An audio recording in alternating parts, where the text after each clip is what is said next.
नमस्कार। आज की इस वीडियो में हम कुछ इम्पोर्टेंट करंट अफेयर्स करने वाले हैं और कुछ जीके क्वेश्चंस करने वाले हैं। तो आइए चलिए वीडियो को शुरू करते हैं। फर्स्ट क्वेश्चन देखते हैं।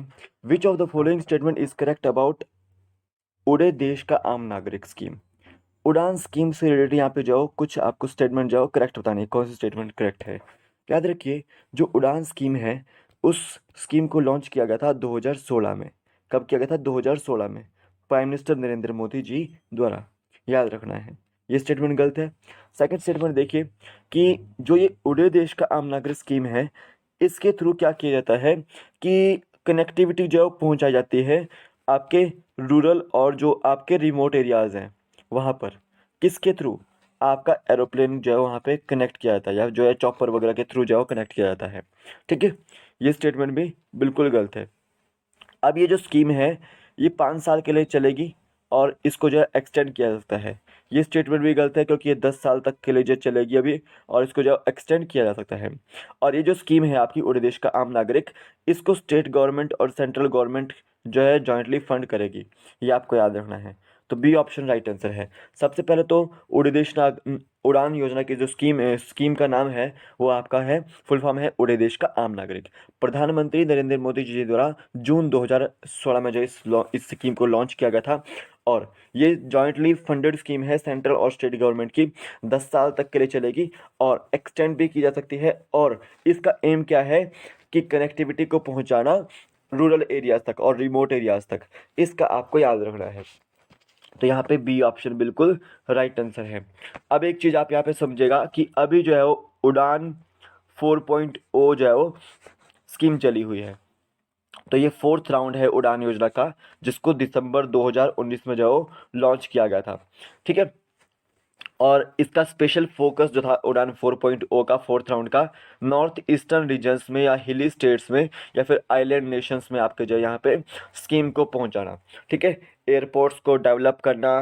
ठीक है, और यहाँ पे जो आपके जो छोटे छोटे जो चॉपर्स होते हैं उनको जो बड़े बड़े जो रिमोट एरियाज होते हैं, हिली एरियाज होते हैं, वहाँ तक पहुँचाना। और एयरपोर्ट्स अथॉरिटी ऑफ इंडिया जो है वो एयरपोर्ट्स को डेवलप करेगी इसके थ्रू। इसको आपको याद रखना है। ठीक है, ये आपको याद रखना है। तो यहाँ पे बी ऑप्शन बिल्कुल राइट आंसर है। नेक्स्ट देखिए, which of the following country will support India's Gaganyaan mission by tracking it through Cocos Keeling island. अब इनमें से कौन सी कंट्री है जो कि इंडिया को सपोर्ट करेगी गगनयान मिशन में, वो ट्रैक करेगी कोकोस किलिंग आइलैंड से। अब वो ट्रैक क्यों कर रही है? सोर्सेज के मुताबिक अगर जो है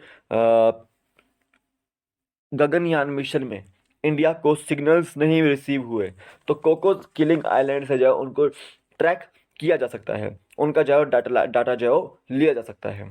तो याद रखिए कि गगनयान मिशन में इंडिया का मदद करेगा कोकोस आइलैंड से ट्रैक करने में Australia. B option right answer है, ऑस्ट्रेलिया ट्रैक करेगा। बी ऑप्शन राइट आंसर है। यहाँ पर समझिएगा कि यहाँ पे जो आपका जो गगनयान मिशन है उसका जो अनाउंसमेंट कब हुआ था, वो हुआ था आपका प्राइम मिनिस्टर नरेंद्र मोदी जी द्वारा किया गया था, वो 15 अगस्त 2018 को इसका अनाउंसमेंट हुआ था कि हम जाओ गगनयान मिशन जाओ भेजेंगे। तो जीके ट्रिक ऐप को डाउनलोड कीजिए, लिंक उसका डिस्क्रिप्शन बॉक्स में है, आप वहाँ से डाउनलोड कर सकते हैं। मेरे द्वारा यहाँ पे HPSSC और HPPSC जो क्लासेस चलाई जा रही है। आप जीके ट्रिक ऐप को जो शुभम जीके ट्रिक से सर्च कीजिएगा, शुभम जीके ट्रिक जो है सर्च कीजिएगा, प्ले स्टोर पे आपको मिल जाएगी। ठीक है, हमारा लोगो होगा उसमें, तो आप उसको मिल जाएगी, आपको वहाँ पे मिल जाएगी। तो लिंक उसका डिस्क्रिप्शन बॉक्स में भी डाला हुआ है मैंने, आप वहाँ से भी जो है डाउनलोड कर सकते हैं। लाइव सेशन में ले रहा हूँ यहाँ पे शाम को 5 बजे, तो आप इसमें जुड़ सकते हैं। जुड़ना कैसे है? शुभम जी के ट्रिक ऐप को डाउनलोड करना है, देन आपको अपने नंबर से एनरोल करना है, देन आपको जो है वो बैच सेक्शन देखने को मिलेगा। बैच सेक्शन पे क्लिक करना है आपने, देन आपने जो है यहाँ पे याद रखना है कि प्लस आइकन पे क्लिक करना है। देन आपने जो है जीके ट्रिक स्मॉल में जो है जीके ट्रिक कोड डालना है। देन आप जो है मुझे शाम को डेली 5 बजे लाइव सेशन में देखते हुए जुड़ सकते हैं आप मेरे साथ। और यहाँ पे आपको जो है नोट्स भी मिलेंगे और वीडियो लेक्चर्स भी मिलेंगे। और अगर आपको रिकॉर्डेड लेक्चर्स चाहिए, नोट्स चाहिए, तो आपको स्टोर सेक्शन में जाना पड़ेगा, वहीं पे मिलेगा आपको जीके ट्रिक ऐप के अंदर। तो आप वहाँ पे जाओ, मेरे विभिन्न जो लेक्चर्स है वो आप वहाँ पे मज़ा उठा सकते हैं उनका। अब जीके ट्रिक, जो Shubham GK trick Telegram channel है, उसको भी ज्वाइन कीजिएगा, लिंक उसका भी डिस्क्रिप्शन बॉक्स में है। आज का जो वीडियो होगा उसका पीडीएफ मैं वहाँ पे शेयर कर दूंगा, और जो भी नोटिफिकेशन होती है मैं वहाँ पे आपको भेज देता हूँ, तो आप इसको भी जो है ज्वाइन कर लीजिए। अब चलता हूँ अगले क्वेश्चन की ओर। Which of the following statement is correct about Gaganyaan mission? Gaganyaan mission से रिलेटेड कौन सी स्टेटमेंट करेक्ट है? मैंने आपको बताया अभी कि गगनयान मिशन में ऑस्ट्रेलिया आपकी मदद करने वाला है, याद रखना है। और गगनयान मिशन को जो अनाउंस कब किया गया था? प्राइम मिनिस्टर नरेंद्र मोदी जी द्वारा 15 अगस्त 2018 को जो इसको अनाउंस किया गया था। ए स्टेटमेंट करेक्ट है। सेकंड स्टेटमेंट देखिए कि जो गगनयान मिशन का जो इनिशियल टारगेट है लॉन्च का, वो है आपका 75th, जो आपका 75वां आज़ादी का दिवस होगा, इंडिपेंडेंस डे होगा 15 अगस्त 2022 को। उसके समय जो है आपका जो ये लॉन्च हो जाएगा गगन मिशन के आसपास, इसके आसपास, याद रखिएगा। और इसमें 4 इंडियन एस्ट्रोनॉट जो कैंडिडेट्स जो जाएंगे, और जिनको ट्रेनिंग कौन दे रहा है? आपका रशिया दे रहा है। कौन दे रहा है इनको ट्रेनिंग? रशिया दे रहा है। और इसमें इसरो का जो है heavy lift two launcher use होगा, जिसका नाम है GSLV Mk3। ठीक है, इसमें यही यूज होगा। तो यहाँ पे चारों ही स्टेटमेंट करेक्ट थी, तो डी ऑप्शन बिल्कुल राइट आंसर है कि नरेंद्र मोदी जी द्वारा 15 अगस्त 2018 को जो है अनाउंस किया गया था इस मिशन को, और 15 अगस्त 2022 को जो है इसको लॉन्च किया जा सकता है। टारगेट इसका ये रखा गया है। और 4 इंडियन एस्ट्रोनॉट जो है वो कैंडिडेट्स यहाँ पे जो आपके फ्लाइट ट्रेनिंग में जा रहे हैं अभी रशिया में, ठीक है, जो इसके तहत जाएंगे। और इसरो का जो हैवी लिफ्ट लॉन्चर व्हीकल है GSLV Mk3, वो इसके थ्रू जो है लॉन्च किया जाएगा इस मिशन को। तो यहाँ पे डी ऑप्शन बिल्कुल राइट आंसर है। नेक्स्ट देखिए, Parker solar probe mission is the mission of which of the following country? अब पार्कर सोलर प्रोब मिशन यहाँ पे बताना है कि इस कंट्री का है। सबसे पहले तो समझिए कि पार्कर सोलर प्रोब है क्या असल में। याद रखिएगा कि एक नासा ने मिशन भेजा है सूर्य की सतह को आपका जो है आपका उसके बारे में जानकारी लेने के लिए, ठीक है, सूर्य के एटमॉस्फेयर के बारे में जानकारी लेने के लिए, या जो उसकी सतह है, कोरोना की जो लेयर है, उसके बारे में जानकारी लेने के लिए वो काफ़ी करीब गया है सूर्य के। और पहली ऐसी सैटेलाइट है जो कि सूर्य के इतनी करीब जो गई है, और सूर्य के जो विषय में जो वहाँ पे जो कुछ पिक्चर्स देगी, कुछ उसके कंडीशंस के बारे में बताएगी, ठीक है। तो ऐसा जो मिशन है पार्कर सोलर प्रोब मिशन, ये तो ये किसके द्वारा जो है लॉन्च किया गया है? नासा के द्वारा जो है लॉन्च किया गया है। और नासा किसकी स्पेस एजेंसी है? USA की स्पेस एजेंसी है। अब रोस्कोसमोस जो है स्पेस एजेंसी किसकी है? रशिया की है। और CNES, जिसको हम नाम से जानते हैं सेंटर नेशनल डेट्यूस्टे, ठीक है, स्पेशियल्स, ये जो है स्पेस एजेंसी फ्रांस की है। और याद रखो जैक्सा जो स्पेस एजेंसी है, जापान एरोस्पेस एक्सप्लोरेशन एजेंसी, ये आपकी जो है जापान की है। और याद रखो CNSA, ये किसकी स्पेस एजेंसी है? वो चाइना नेशनल स्पेस एडमिनिस्ट्रेशन की जो है स्पेस एजेंसी है, याद रखनी है आपको। तो रशिया की space agency Roscosmos, CNES France की है, और जैक्सा जापान की है। इंडिया की स्पेस एजेंसी का नाम क्या है? इसरो है, ठीक है। तो यहाँ पे पार्कर सोलर प्रोब मिशन किसका है? नासा USA का है, याद रखना है। D option right answer. Next देखिए, NASA announce that it will launch a mission in 2023 to explore the moon south pole region. What is the name of that mission? अब देखो नासा ने क्या अनाउंस किया है कि वो 2023 में एक मिशन को जो है लॉन्च करेगी, और उस मिशन का कार्य क्या होगा कि मून का जो साउथ पोल का रीजन है उसको एक्सप्लोर करना। तो उस मिशन का नाम क्या है? याद रखेंगे, उस मिशन का नाम है आपका वाइपर की फुल फॉर्म है volatile investigating polar exploration rover, ठीक है। तो ये जो है वाइपर मिशन जो है वो आपके मून की जो है स्टडी करेगा, साउथ पोल रीजन की स्टडी करेगा, और उसको एक्सप्लोर करेगा, उसकी मैपिंग करेगा। और याद रखिएगा कि वहाँ पे वाटर की कंसंट्रेशन के बारे में जो है वो पता लगाएगा, और क्या क्या रिसोर्सेज हैं वहाँ पर सरफेस पर, उसके बारे में जो है जानकारी जुटाएगा, ठीक है। तो याद रखना है। तो ये 2023 में जो है लॉन्च किया जाएगा। सी ऑप्शन बिल्कुल राइट आंसर है। होप मिशन, ये आपका मार्स मिशन ही एक तरह से। किसका मिशन है ये? आपका यूएई का। और परसिवरेंस किसका था? परसिवरेंस भी जो आपका आपका नासा का था। और परसिवरेंस में आपका जो है एक तरह से याद रखो एक हेलीकॉप्टर भी भेजा गया है जिसका नाम है इंजेनिटी है। ठीक है, ये आपको याद रखना है। तो यहाँ पे सी ऑप्शन बिल्कुल राइट आंसर है। नेक्स्ट देखिए, which of the following country is the third country to have retrieved lunar samples after the United States and Soviet Union. अब देखिए यहाँ पे कौन सी कंट्री है जो कि थर्ड कंट्री बनी है जो कि आपके मून के सैंपल्स या ल्यूनर सैंपल्स जो धरती पर लेकर आई है। ठीक है, तो ऐसा करने वाली जो थर्ड कंट्री कौन सी बनी है? चाइना बनी है। चाइना ने एक मिशन भेजा था अभी, चेंज E5 प्रोब जिसका नाम था। ठीक है, और ये नाम जो है उन्होंने जो मून गॉडेस, जो चाइना की मून गॉडेस होती है उनके नाम पर रखा था। तो अब चाइना ने इस मिशन को जब भेजा तो वो ल्यूनार सैंपल्स जो धरती पर वापस लेकर आए। तो ऐसा करने वाली जो यूनाइटेड स्टेट्स और सोवियत संघ के बाद जो थर्ड कंट्री जो वो बनी है। डी ऑप्शन बिल्कुल राइट आंसर है। अब याद रखें 1970 के दशक के बाद वह ऐसा करने वाली फर्स्ट कंट्री है। ठीक है, याद रखना है आपको, ये आपको याद रखना है। याद रखो कि फर्स्ट टाइम जो है वो कभी ऑटोमेटिकली जो है सैंपल ल्यूनर सरफेस के लाए गए हैं, तो वो कौन सी कंट्री लाई है?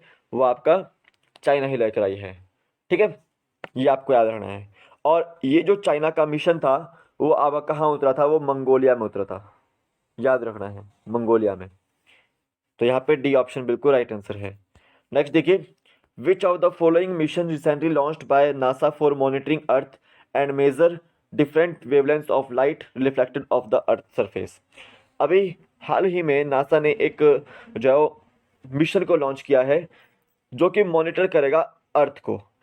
सैटेलाइट भेजी गई, एक तरह से सैटेलाइट है एक तरह से ये। ठीक है, जो मॉनिटर करेगा अर्थ को और अर्थ अर्थ की पिक्चर्स को कलेक्ट करेगा और अर्थ के शेप के बारे में बताएगा। और याद रखिए कि एक तरह से वो वेवलेंथ को भी जो लाइट रिफ्लेक्ट हो रही है वहाँ से उसकी वेवलेंथ को भी चेक करके बताएगा, वे मेजर करेगा। तो वो मिशन है नासा का लैंडसेट 9। ये है आपका सैटेलाइट का नेम। और ये लैंडसेट 9, इससे पहले लैंडसेट 8 भी आ चुकी है। उसने भी क्या किया था कि अर्थ के सरफेस की उसने इमेजेस को कैप्चर करके रखा था। और ये भी बोला गया है कि इन इमेजेस को हम यहाँ पे शेयर करेंगे लोगों के साथ, ताकि इसको हमारे अर्थ को रिस्क से, किसी भी रिस्क से बचाया जा सके। ठीक है, तो लैंडसेट 9 को अभी हाल ही में भेजा गया था। और याद रखें लैंडसेट जो फर्स्ट वाला था उसको 1972 में भेजा गया था, ये आपको याद रखना है। ठीक है, तो लैंडसेट 9 मॉनिटरिंग करने के लिए अर्थ की उसको ले भेजा गया था। तो यहाँ पे सी ऑप्शन बिल्कुल राइट आंसर है। चेंज E5 जो प्रोब था मिशन आपका चाइना का था। और ये बता दिया मैंने। शाहीन जो है ये सैटेलाइट जो है आपकी मिसाइल है, पाकिस्तान ने बनाई है ये। और नेपाली सेट जो सैटेलाइट थी वो नेपाल की पहली सैटेलाइट थी। ठीक है, और रावणा जो सैटेलाइट थी और वो आपकी श्रीलंका की पहली सैटेलाइट थी। ये आपको याद रखना है। नेक्स्ट देखिए, एन ऑर्गेनाइजेशन सेवा सदन वॉज फाउंडेड बाय, जो सेवा सदन ऑर्गेनाइजेशन थी उसका फाउंडेशन किसने रखा था?